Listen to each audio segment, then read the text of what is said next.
Hello and welcome to yet another episode of Nathan's Garage involving the one and the only Fat Betty. The 1953 F250 that is no longer that. She is a mix of all her best parts and some new as well.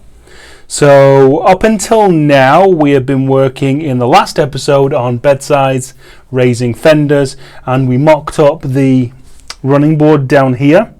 So that is what we're going to be getting on with today. Running board and plenty of other stuff. So remember, please like and subscribe. Nathan's Garage on Facebook, Framespot Faction on Facebook, and also my Instagram is Nathan's Garage Official. Another little bit of an announcement is because I need to buy some wheels for this, I've got to sell a vehicle. So the 2005 Volvo S60 T5, which is the good one, is for sale. And I think that video may well be out before this, but whatever, it may still be for sale. So, let's get on. This is where we're at. That's too high because that is sat up and I'm pretty sure it's supposed to butt up against that. But this is rusted out, so I've got no frame of reference for the rear. That's all pretty straight. And then underneath here, we're high. So I think I'm going to locate that front bolt hole there and then work from that and see if that gets me somewhere level. Then we need to construct something at the back on both sides to attach it up. And then if you look straight under, what's very interesting, so got the, where's my finger, there, with a mounting hole there. Now some big L brackets came along the bottom of here and then up to meet the truck frame.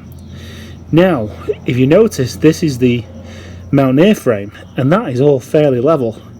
That would be awesome if I could just throw a piece of box section straight across and weld it onto there, being careful of the gas tank of course.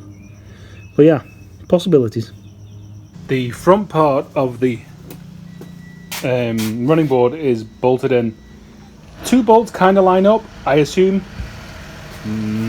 Mr. FedEx man, you make so much noise and you didn't bring me a box either. Oh, so, front's mounted. Now, the back obviously should be in this kind of situation or area, but I have a mounting problem. So what I plan on doing is getting a old Iowa license plate that was on this truck, and so I've chopped it, and I want to see if I can, hang on, I want to bend it round obviously, but rivet it there. Just, I don't know, I just fancy doing it. Hopefully it'll look cool. So is this my first steampunk achievement? Probably more like cheap punk as opposed to steampunk. Anyway, this is what we look like. So we've got the license plate, and yeah, so basically the reason why I knew where it needed to go was that bolt hole lined up with that runner on the back of the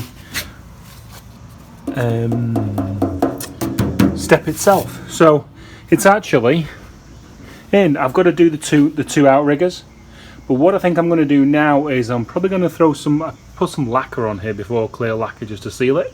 So I'm going to put some more lacquer on there on the bed sides, and then what I think I'll do is, because that's fine and isn't going to fall off, I'm going to come round here and clean up and finish these welds, those welds, clean all this rust off and paint all this up today I think, and then see how far we get. I may do the filler panels in here, don't know. We shall see how far I get. Game on. 'Tis another morning in LA land. My workbenches are being emptied, and one thing I wanted to tell you guys about is the Volvo S60, the Swede, the S60 T5 is for sale because I need some money for wheels for Betty. So 05 S60 T5, 131,000 miles. If you guys watch the channel, you know she had a small bump on the front, super light, still a clean title, and it's awesome. I love the car to pieces, but with two big dogs and acquiring that for a good price, that makes a lot more sense in our life than unfortunately that or that. So yeah, so she's for sale. She's up for $39.99 right now, basically $4,000. So by the time this video comes out, she may have been sold, or the price may be lower. What a bargain. Now yesterday, when I was setting the monitors for smog, because I pulled the battery off this to start that a few weeks ago, so when I scanned it to see if all the monitors were set for smog, the cat monitor wasn't set. I was like, oh no. So I had a look at the drive cycle and all that kind of stuff, and I drove it about 30 miles, and the cat monitor wouldn't set. The evap even set before the cat monitor. So I was like, what's the problem? Now the reason why I say this is because I get a couple of products to review and test.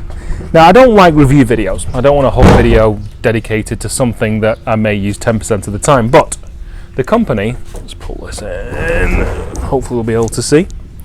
The company gave me this to review and test, and it's the Launch Code Reader CRP129. Now what this allowed me to do yesterday, because what can happen is when the cat monitor doesn't set, if the thermostat's stuck open, the car's running too cool, it won't get hot enough to do that test. So what I could do with this is I could get a live readout as I was driving of the coolant temperature while I was trying to set all the monitors, and it showed me that the thermostat is working because the coolant was working within range. So I don't know, it was just really handy, and a really handy point of that, the fact that I didn't have to buy a thermostat, didn't have to fix it in 100-degree heat on a hot engine, burn myself and spend money. So anyway, good product. I'll put a link in the description. Now, as it turns out, I hadn't varied my speed enough around 40 miles an hour to get the cat monitor to set. So my friend Volvo Yoda came down, and we did a route that he says always sets the monitors on these things, and lo and behold, about 50 meters before the smog station, bing, the cat monitor set. So yeah, weird. Volvos, love them. On to why we're really here. It's Betty time. Cut some steel out the other day, and they stayed outside for a couple of days, and obviously re-rusted. This is the inside that I've painted with primer.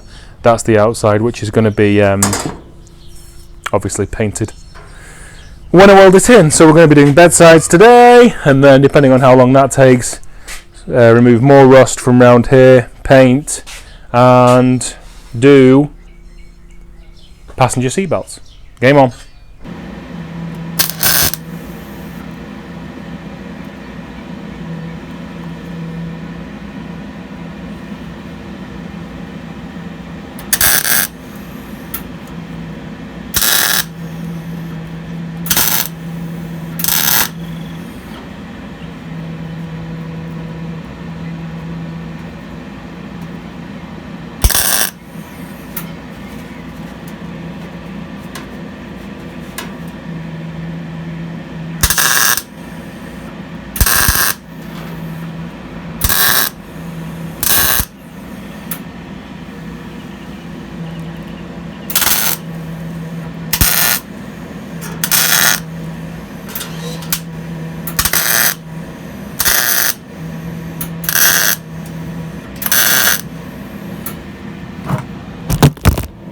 There you go. So as you can hear, it just sounds like cooking bacon. Get that sound, get a good ground, and then obviously I'm just spotting it in right now. I'm just going to work my way up, evenly spacing it, because if you weld too closely on thin straight metal like this, it will buckle and warp. 'Tis Groundhog Day again. Bit of bog on all the welds, just to fill out some of the imperfections. And don't get me wrong, as you can see from the other side, nothing's getting flat, but you know, felt like the right thing to do today. There we go. Nearly socially acceptable, but never really. Nearly, but never really. Okay, so today Russ, Volvo Yoda, came down with his Toyota, and we're painting that in the garage, so Betty had to come out. So I thought it's kind of an interim look at her. and what she looks like with kind of painted sides and running boards.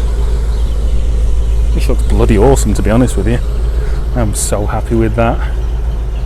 With some fat wheels on, she will look amazing. So we're still at the same point of putting the seat belts in the passenger side, but I pulled her out and I thought, what the hell, I'll put a video up and end it on this note.